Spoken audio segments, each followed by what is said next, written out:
Hello dear job aspirants, a very very good evening তোমাদের সবাইকে।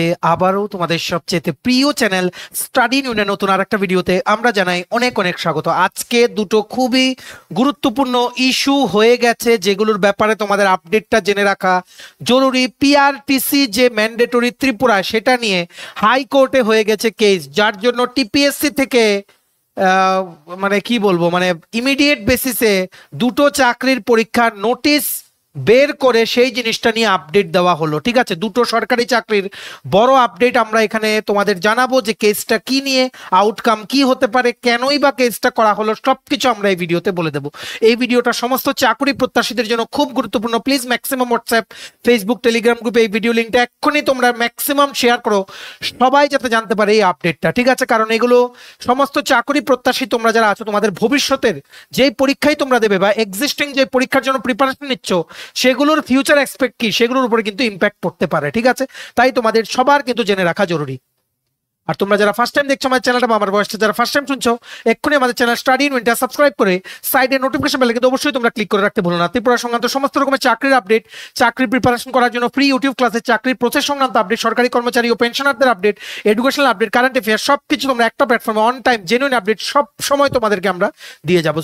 So তোমরা subscribe করে সাইডে নোটিফিকেশন বেল কিন্তু অবশ্যই তোমরা ক্লিক করে রাখতে ভুলো না। আমাদের Facebook page, Telegram group, WhatsApp channel সবকিছু লিঙ্ক আমার নিচে ডেসক্রিপশন বক্সে দিয়ে দিই। তোমাদের ইচ্ছা হলে তোমরা এগুলো ফলো করতে পারো বা জয়েন করতে পারো, ওখানে আমরা সমস্ত আপডেট জানাই আমরা শেয়ার করে থাকি। ঠিক আছে, আচ্ছা ভিডিওতে মেইন টপিকে যাওয়ার আগে কুইকলি একটা গুড নিউজ দিয়ে দেই। সমস্ত ত্রিপুরার সরকারি চাকরির প্রার্থী তোমরা যারা আছো, তোমাদের সমস্ত আপকামিং পরীক্ষা যেমন TPSC combined 3, election inspector, revenue inspector, youth organiser, excise sub inspector, Tripura হাইকোর্টের এলডিসি, পিএ, ডিআরডব্লিউ পরীক্ষা, তারপর জেআরবিটি2, ইউথ অ্যাফেয়ার্স অ্যান্ড স্পোর্টস ডিপার্টমেন্টের junior physical instructor, forest guard, forester, Tripura police sub inspector constable, fire service, jail police সমস্ত পরীক্ষা, তাছাড়া SSC GD, stenographer, RRB, NTPC, RRB, assistant loco pilot, RRB group D, সব পরীক্ষার full syllabus complete notes আমাদের কাছে available আছে, যেগুলো বলে তোমাদের পরীক্ষায় অবশ্যই ভালো ফলাফল তোমরা কিন্তু করতে পারবে। এগুলো হচ্ছে আমাদের নোটসের demo.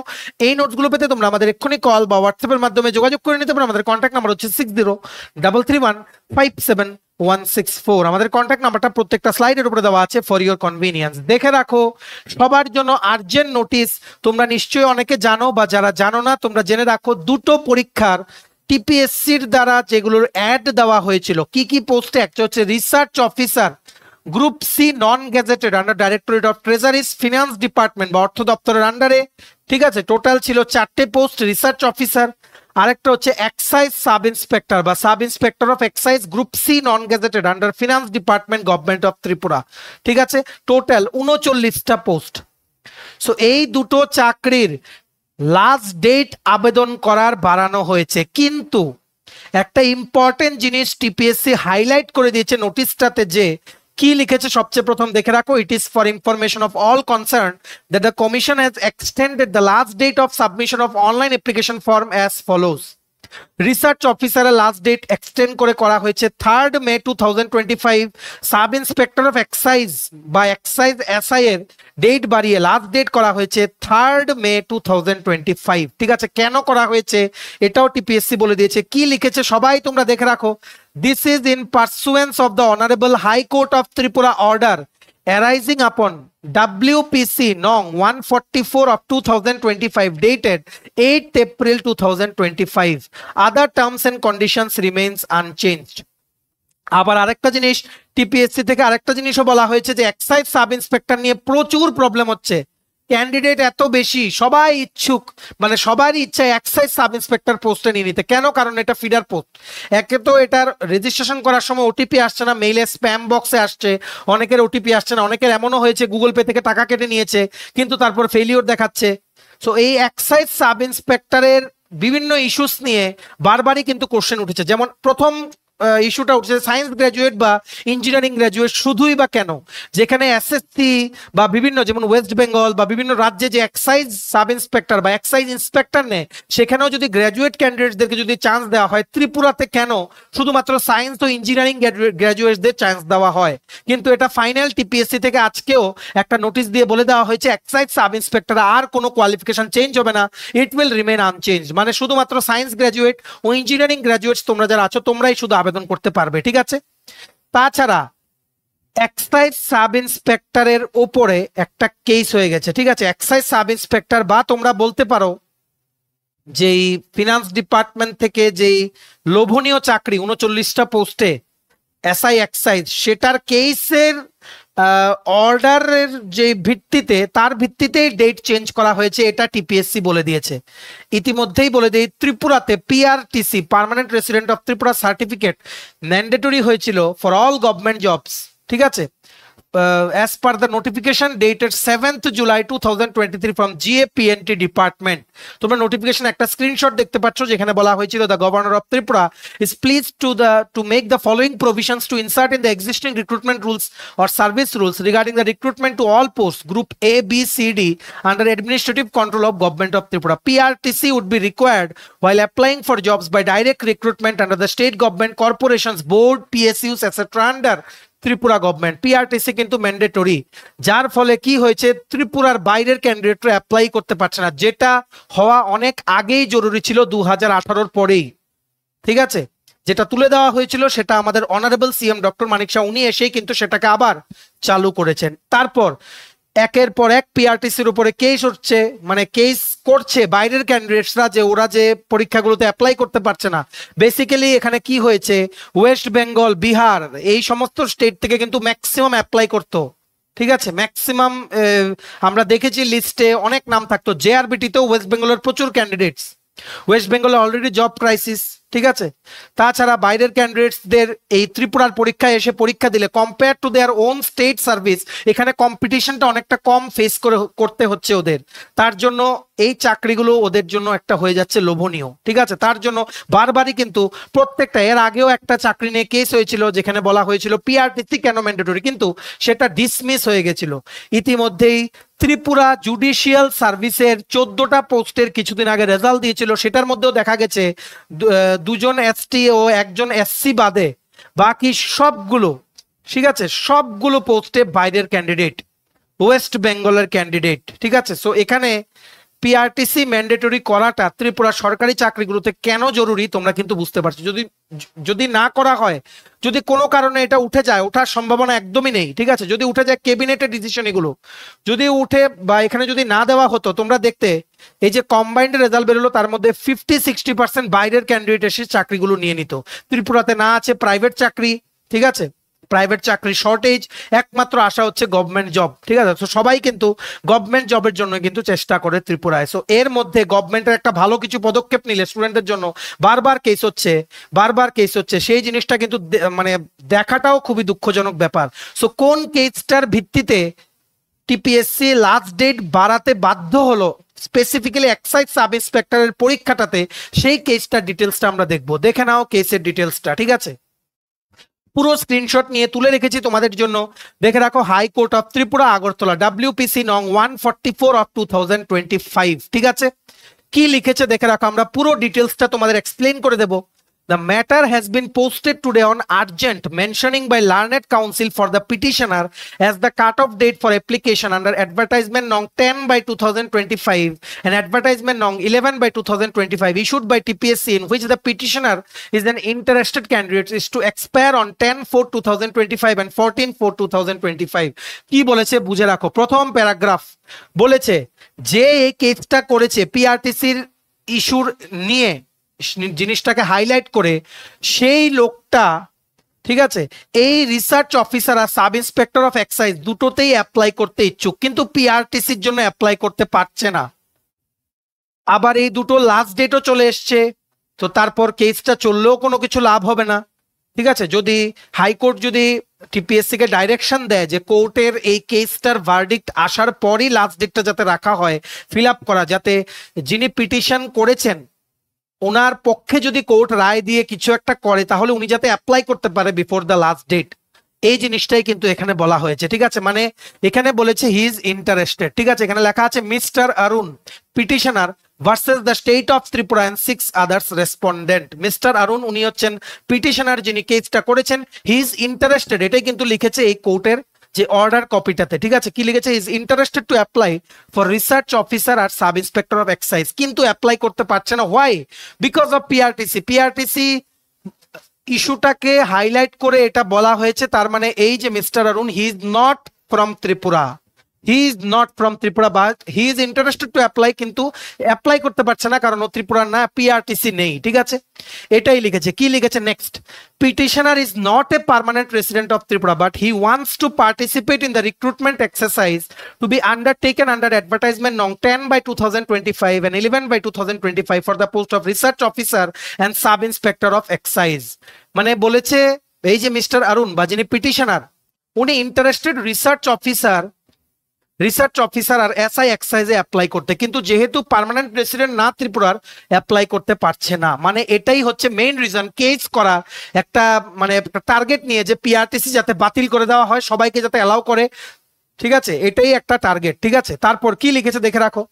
However, petitioner contends that his application won't be accepted since he does not possess the permanent resident of Tripura certificate, which is an essential criteria to be fulfilled under the advertisement.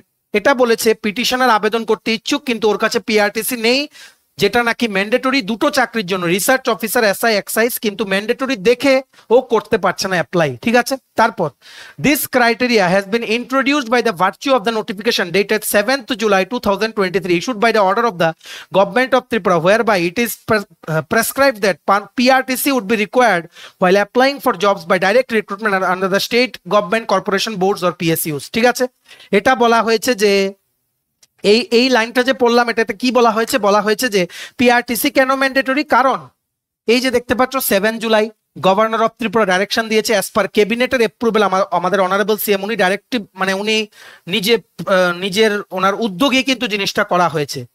ঠিক আছে, দুনিয়াতে এমন কোনো জিনিস নেই যে তুমি ভালো কিছু কেউ করছে সেটার বিরোধিতা হবে না, অবশ্যই হবে, বিরোধিতা হবে। মানে যত যে জিনিসটার বিরোধিতা হবে তত মনে রাখবে সেই জিনিসটা মানে ভালো কিছু একটা হচ্ছে। ঠিক আছে, ভালো কিছু হলে বা তুমি যদি ওপরের দিকে উঠে যাও, তোমাকে টেনে নিচের দিকে নামানোর মানুষের কিন্তু অভাব হবে না। ঠিক আছে, তোমার জার্নিতে উপরের দিকে ওঠার জার্নিতে কাউকে তুমি পাবে না হেল্প করার জন্য। তুমি যখন উপরে পৌঁছে যাবে তখন সবাই বলবে আমরা জানতাম তুমি উপরে পৌঁছাবে, কিন্তু যখন হেল্প দরকার ছিল, তুমি যখন নিচে ছিলে, সেই উপরে ওঠার হেল্পটাই কিন্তু করার কেউ নেই। যখন তুমি উপরে উঠে গেলে সামনে সামনে তোমাদের বলবে যে আমি জানতাম তুমি উপরে উঠবে, কিন্তু পেছন পেছন চেষ্টা করবে তোমাকে নিচে নামিয়ে দেওয়ার। এটা দুনিয়ার নিয়ম। ঠিক আছে, এবারও এখানেই সেই জিনিসটা বারবার প্রত্যেকটা রিক্রুটমেন্টে দুদিন পর পর উঠছে যে পিআরটিসিটাকে নাকি ত্রিপুরা থেকে কোনোভাবে যদি বাতিল করা যায় তাহলে বাইরের ক্যান্ডিডেটরা এসে ত্রিপুরা সব সরকারি চাকরি নিয়ে নেবে। কেন? আসামেও পিআরটিসি ম্যান্ডেটরি, অরুণাচল প্রদেশে ম্যান্ডেটরি, সিকিমে ম্যান্ডেটরি, ত্রিপুরার চাকরি একটা কিছু বড় সংখ্যার একটা পোস্ট বেরোলে যেগুলো ত্রিপুরার স্টুডেন্টরা পাবে, যেটা দরকার ত্রিপুরার ক্যান্ডিডেটদের জন্য, সেগুলো বেরোলেই বাইরের স্টুডেন্টরা এসে কেস করে দিচ্ছে। তো নিজেদের স্টেটেই মানে ওরা যখন চাকরির কিছু মানে না করতে পারে তখন এসে এই দুদিন পর পর পিআরটিসি ইস্যু নিয়ে একটা ঝামেলা সৃষ্টি হয়, যার জন্য কি হয়, ডিলে হলে কি হয়, জয়েনিং এর ডেট পিছিয়ে যায়, যারাই পাবে এদের লাইফ থেকে মূল্যবান কিছু সময় কিন্তু চলে যায়। ঠিক আছে, কেসের রায় করতে করতে অনেক দিন কিন্তু ডিলে হয়ে যায় অনেক কিছু। ঠিক আছে, কিন্তু আমরা একটা কথা বলে দিই, এই কেসটা হয়তো হয়েছে এখানে, ঠিক আছে, তবে এই এতটুকু ইস্যুর জন্য আমরা যতটুকু এক্সপেক্ট করছি পিআরটিসি কিন্তু বাতিল হবে না। আগেও পিআরটিসি ইস্যু নিয়ে একটা এরকম কথা উঠেছিল, কেস হয়েছিল, কিন্তু সেটা কিন্তু ডিসমিস হয়ে গেছিল। ঠিক আছে, তারপর আমরা দেখছি এখানে কি বলেছে। ঠিক আছে, তারপর the said provision has been inserted in the existing recruitment rules or service rules regulating the recruitment of all the posts under administrative control of the government of Tripura. Petitioner has challenged the instant notification as being unconstitutional as it prescribes 100% reservation for local resident. যিনি petitioner, যিনি এই কেসটা করেছেন against the PRTC issue for research officer sub inspector of excise post, উনি challenge করেছেন যে এই যে নোটিফিকেশনটা যেটাতে পিআরটিসি ম্যান্ডেটরি করা হয়েছিল, যেখানে বলা হয়েছে 100% চাকরি ত্রিপুরার সরকারি চাকরি ত্রিপুরা লোকাল ক্যান্ডিডেটসরা পাবে, সেটা আনকনস্টিটিউশনাল। ঠিক আছে, সেটা আনকনস্টিটিউশনাল বলে চ্যালেঞ্জ করা হয়েছে। ঠিক আছে, তারপর learned advocate general mister SM Chakraborty and mister Raju Dutta, learned council for the respondents TPSC, both pray for 2 weeks time to obtain instructions. ঠিক আছে, এখানে বলেছে যেনারা অ্যাডভোকেট ওনারা 2 সপ্তাহ টাইম চেয়েছেন। ঠিক আছে, টাইম চেয়েছেন, মানে কি বলবো, মানে রেসপন্ডেন্ট মানে টিপিএসসির রেসপন্ডেন্ট তো টিপিএসসি, কারণ টিপিএসসি অ্যাড দিয়েছে, টিপিএসসি তো রেসপন্ড করবে, যে পিটিশনার ও হচ্ছে কেসটা করেছে, যিনি রেসপন্ডার উনি হচ্ছে রেসপন্ড করবেন, ঠিক আছে। ওনার দিকটাও রাখবেন যাতে কেস দুই দিকটা শুনে যাতে রায় দিতে পারে, ঠিক আছে। ওনারা 2 সপ্তাহ টাইম চেয়েছেন। তারপর learned council for the respondent TPSC has produced the notification dated 1st April 2025 whereby the cut-off date for submission of online application have been extended to 19/4/2025 and 22/4/2025 in respect of advertisement norm 10/2025 and 11/2025, ঠিক আছে। টিপিএসসির পক্ষ থেকে যে আইনজীবীরা ছিলেন ওনারা কোর্টকে কি করেছে, ওনারা 1st April 2025 এর যে ডেট এক্সটেনশন করা হয়েছিল রিসার্চ অফিসারের জন্য এক্সটেন্ড করে লাস্ট ডেট বাড়ানো হয়েছিল up to 19th April, SI এক্সাইজের জন্য লাস্ট ডেট এক্সটেন্ড করে বাড়ানো হয়েছিল আপ টু 22nd April 2025, এটা ওনারা কোর্টকে দেখিয়েছেন, ঠিক আছে। তারপর the learned council for the petitioner, মানে যিনি কেস করেছেন ওনার যে মানে advocate praise that since his online application under both the advertisement won't be accepted in the absence of the PRTC, the respondents TPSC may be directed to accept his application subject to the outcome of the case. এখানে বলেছে যিনি petitioner মানে যিনি কেসটা করেছেন ওনার পক্ষে যিনি আইনজীবী ছিলেন উনি কোর্টকে অ্যাপিল করেছেন যে সিন্স মানে যে কেসটা করেছে উনি অ্যাপ্লাই করতে পারবে না পিআরটিসি ইস্যুর জন্য, তাহলে টিপিএসসি কে যাতে কোর্ট ডাইরেক্ট করে এই কেসটার যদি আউটকাম পিটিশনারের পক্ষে যায় তাহলে কোর্ট যাতে ডাইরেক্ট করে টিপিএসসি কে ওর অ্যাপ্লিকেশনটা যাতে রাখে, ঠিক আছে, এটাই বলেছে এখানে। তারপর learned council for the respondents TPSC submits that this court may not pass any interim order to that effect at this stage, মানে এখানে টিপিএসসির পক্ষে আইনজীবীরা কোর্টকে অ্যাপিল করেছে যে এখন যাতে কোর্ট থেকে কোনো ইন্টারিম অর্ডার যাতে পাস না করা হয়। However he submits that he would advise the respondent TPSC to suitably extend the cutoff date for making online application pending hearing on this writ petition. Accordingly, as prayed for the list list the case on 22nd April, আবার কেসের শুনানি হবে 22 April 2025, ঠিক আছে। আর TPSC কে direction দেওয়া হয়েছে যতদিন এই কেসটার রায় না বেরোয়, আশা করছেন যে 22 তারিখ হয়তো রায় বেরোতে পারে, তার জন্য টিপিএসসি কে ডাইরেকশন দিয়েছে কোর্ট যে research officer SI excise sub inspector of এক্সাইজের যাতে অ্যাপ্লাই ডেটটা বাড়ানো হয়, যাতে 22 তারিখও যদি আউটকাম চলে আসে তাহলে যিনি কেস করেছেন উনি যাতে অ্যাপ্লাই করতে পারে বিফোর দ্য লাস্ট ডেট, ঠিক আছে। সো এখানে দেখা যাক কি হয়, তবে আমরা আশা করছি যে পিআরটিসি ইস্যুটা শুধুমাত্র এরকম আগে উঠেছিল, সো দেখা যাক এখানে কি হয়, আমরা বলবো না, all depends on the final outcome from the high court. আশা করি পুরো জিনিসটা তোমাদের ক্লিয়ার, পুরো অর্ডারটা তোমাদের কি বলেছে আশা করি তোমাদের আর কোনো কোয়ারি নেই। যেই দুটো নিয়ে কথা উঠেছে সেটা হচ্ছে একটা রিসার্চ অফিসার, আরেকটা হচ্ছে সাব ইন্সপেক্টর অফ এক্সাইজ। আর অনেকেই তোমরা এক্সাইজ সাব ইন্সপেক্টরে অ্যাপ্লাই করতে পারছো না, 3 ঘন্টা 4 ঘন্টা লেগে যাচ্ছে, ওটিপি আসছে না। দেখো টিপিএসসি অফিসিয়াল ওয়েবসাইটটা টিপিএসসি নিজে হ্যান্ডেল করে না, থার্ড পার্টি ভেন্ডার দিয়ে হ্যান্ডেল করা হয়, ঠিক আছে। তো টিপিএসসি ওনাদের কাছে রিকোয়েস্ট পাঠায়, তারপর ওনার রিকোয়েস্টটা অ্যাকনলেজ করে, যার জন্য দেখা যাচ্ছে এখন রিসেন্টলি কিন্তু প্রায়ই এমন হচ্ছে। আবার এমনও হচ্ছে যে এক্সাইজ সাব ইন্সপেক্টর অনেকের বিএসসি আছে কিন্তু তবু অ্যাপ্লিকেশন নিচ্ছে না, তারপর টিপিএসসির কাছে অ্যাপ্রোচ করলে জানা যাচ্ছে যে we will look into this matter, তারপর 3-4 দিন চলে যাচ্ছে। সো আমরা আশা করি এই যে ডেটটা বাড়ানো হয়েছে may it be because of the case, কিন্তু অনেক ক্যান্ডিডেটের জন্য জিনিসটা কিন্তু সুবিধা হয়ে যাবে, স্পেশালি এসআই এক্সাইজের যারা তোমরা পরীক্ষার্থীরা আছো বা যারা অ্যাপ্লাই করবে ভাবছো, তোমাদের কিন্তু আরো অনেকটা টাইম কিন্তু তোমরা পেয়ে গেলে অ্যাপ্লাই করার জন্য, ঠিক আছে। সো এটার দিকে আমাদের নজর থাকবে, দেন আমরা এই কেসের কোনো আপডেট পেলে 22 তারিখও আমরা জানিয়ে দেবো যে কি এটার আউটকামটা হলো, ঠিক আছে। তোমরা সবাই আশাবাদী থাকো, মন ভেঙো না, ঠিক আছে। আমাদের অনারেবল সিএম প্রফেসর ডক্টর মানিক শাহ উনি ক্যান্ডিডেটদের স্বার্থে যে সিদ্ধান্তটা, ঐতিহাসিক সিদ্ধান্তটা যেটা নিয়েছিলেন সেটাই তোমাদের সবার জন্য বজায় থাকুক, এটাও কিন্তু আমরা চাই। কারণ ত্রিপুরার সরকারি চাকরি যাতে ত্রিপুরার ক্যান্ডিডেটসরাই পায়, কারণ এখানে আর কোনো ভালো অপশন নেই, ঠিক আছে। সবার আশা কিন্তু সরকারি চাকরির দিকেই থাকে, ঠিক আছে। আমরা পজিটিভ নোট নিয়ে ভিডিওটা শেষ করছি। তোমরা প্লিজ ভিডিওটা ম্যাক্সিমাম হোয়াটসঅ্যাপ, ফেসবুক, টেলিগ্রাম গ্রুপে শেয়ার করে ত্রিপুরার প্রত্যেকটা কর্নারে যতজন চাকরি প্রত্যাশী আছে সবাইকে গুরুত্বপূর্ণ আপডেটগুলো থ্রু দিস ভিডিও তোমরা জানিয়ে দেওয়ার চেষ্টা করবে, ঠিক আছে। চলো ভিডিওটা এতটুকু দেখে থাকলে থ্যাঙ্কস ফর ওয়াচিং, আর ভালো লাগলে অবশ্যই লাইক করে দিও, ম্যাক্সিমাম শেয়ার করো ভিডিওটা। আর সমস্ত আপকামিং সরকারি চাকরির লিখিত পরীক্ষা বা ইন্টারভিউ প্রিপারেশন করার জন্য ফুল সিলেবাস কমপ্লিট নোটস পেতে তোমরা আমাদের এক্ষুনি কল বা হোয়াটসঅ্যাপের মাধ্যমে যোগাযোগ করে নিতে পারো। আমাদের কন্ট্যাক্ট নাম্বার হচ্ছে 33157164। আমাদের চ্যানেলটা অবশ্যই সাবস্ক্রাইব করে দিও। ত্রিপুরা সংক্রান্ত সমস্ত রকমের চাকরির আপডেট, চাকরির প্রিপারেশন করার জন্য ফ্রি ইউটিউব ক্লাসেস, সরকারি কর্মচারী ও পেনশনারদের update, educational update, current affair সবকিছু তোমরা একটা প্ল্যাটফর্মে অন টাইম কিন্তু পেয়ে যাবে। সো সাবস্ক্রাইব করে সাইডে নোটিফিকেশন বেলে কিন্তু অবশ্যই তোমরা ক্লিক করে রাখতে ভুলো না। আমাদের Facebook page, Telegram group, WhatsApp channel সবকিছু লিংক আমরা নিচে ডেসক্রিপশন বক্সে দিয়ে দিই। তোমাদের ইচ্ছে হলে তোমরা এগুলো ফলো করতে পারো বা জয়েন করতে পারো। ওখানে আমরা সমস্ত আপডেট জানালে আমরা শেয়ার করে থাকি। ঠিক আছে, চলো সবাই ভালো থাকবে, take care and bye by.